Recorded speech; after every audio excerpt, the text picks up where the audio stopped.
Good morning, students. So, how are you all?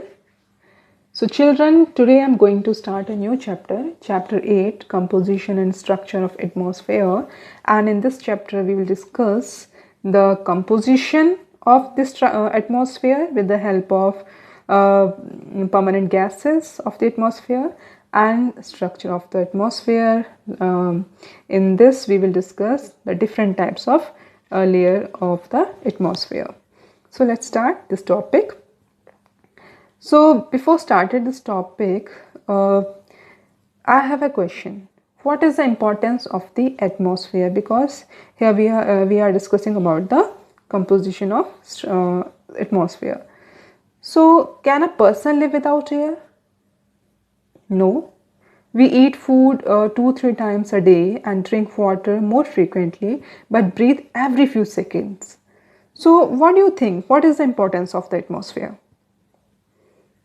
Okay, air is essential to the survival of all organisms. Okay, so some organisms like humans may survive for some time without food and water, but can't survive even a few minutes without breathing air.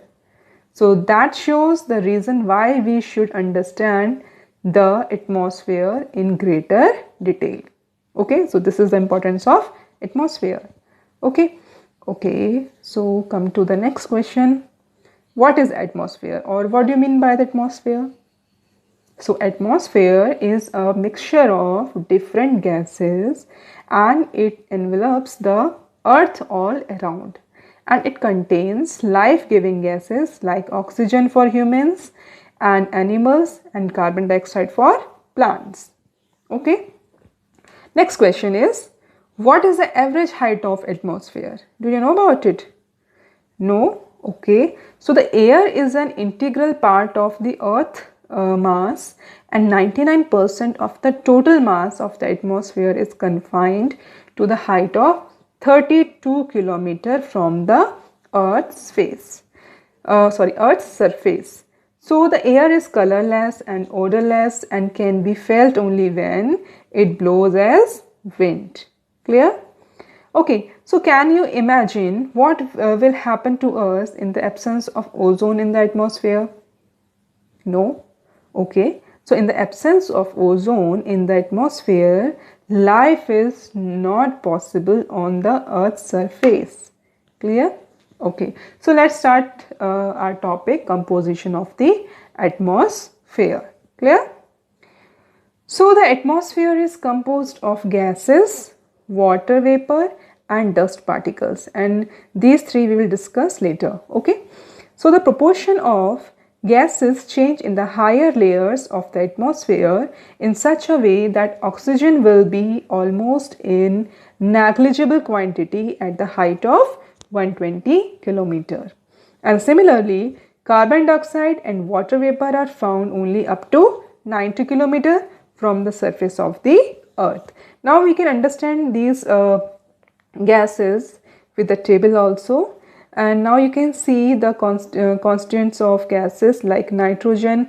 The percentage of nitrogen is 78.0%, and this is the highest constituent of this gas. Okay, oxygen 20.95%, argon 0.93, and the lowest or the least gas की अगर हम बात करें which is hydrogen, it is only 0.0005% in the atmosphere. Okay, now come to the topic gases. So carbon dioxide is meteorologically a very important gas as it is transparent to the incoming solar radiation but opaque to the outgoing terrestrial radiation, and this is the very important point. Please remember it. Okay, it absorbs a part of terrestrial radiations and reflects back some of part of it towards the earth's surface, and it is largely responsible for the greenhouse effect. Okay, देखिए green house effect में सबसे ज़्यादा जो है इसलिए है क्योंकि जो भी हमारी गाड़ियों से धुआं निकलता है, कार्बन डाइऑक्साइड है, कार्बन मोनोऑक्साइड है, वो सीधा ओजोन लेयर को इफेक्ट करती है. ठीक है. और ozone, we all know that ozone layer has a hole, है ना, ड्यू टू दिस पॉल्यूशन। तो क्योंकि पॉल्यूशन में सबसे ज़्यादा कार्बन डाइऑक्साइड गैस जो होती है वो मौजूद रहती है, that's why. So the volume of the other gases is constant, but the volume of carbon dioxide has been rising in the past few decades, mainly because of the burning of fossil fuels or our vehicles also. So this has also increased the temperature of air, and ozone is another important component of the atmosphere found between 10 and 50 kilometer above the earth's surface, and acts as a filter and absorbs the ultraviolet rays radiating from the sun and prevents them from reaching the surface of the earth. Actually, ozone layer works like a blanket, or we can say it's a layer which protect us from the direct sunlight or the direct ultraviolet rays. Clear?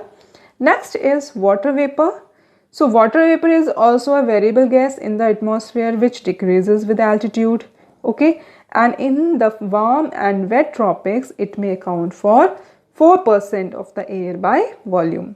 So while in the dry and cold areas of desert and polar regions it may be less than 1% of the air, and water vapor also decreases from the equator towards the poles.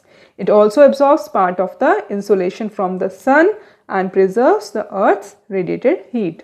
देखो हमने पहले भी पढ़ा है कि जो equatorial part है वहाँ पर जो है वाटर वेपर जो है बहुत ज़्यादा, मतलब इवेपोरेशन बहुत ज़्यादा होता है, प्रेसिपिटेशन भी बहुत ज़्यादा होता है, because this area receives direct sunlight और आइसोलेशन बहुत ज़्यादा रहता है, that's why. Okay, so it thus acts like a blanket along the earth, neither to become too cold and not too hot. And water vapors also contribute to the stability and instability in the air. Next is dust particles. So atmosphere has a sufficient capacity to keep small particles or small solid particles which may originate from different sources and include sea salts, fine soil, smoke soot, ash, pollens, dust, and disintegrated particles of meteors. So dust particles are generally concentrated in the lower layers of the atmosphere.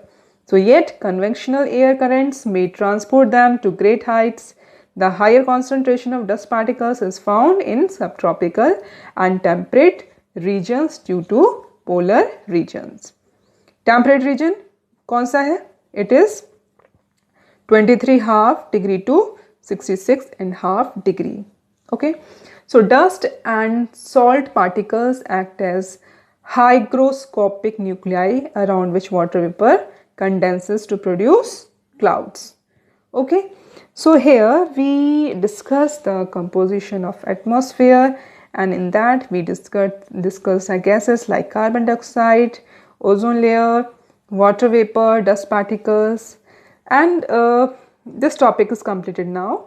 And in the next topic we will take structure of the atmosphere and in that we will discuss the different layers of the atmosphere like troposphere, mesosphere and all that. Okay, so till then take care and bye bye.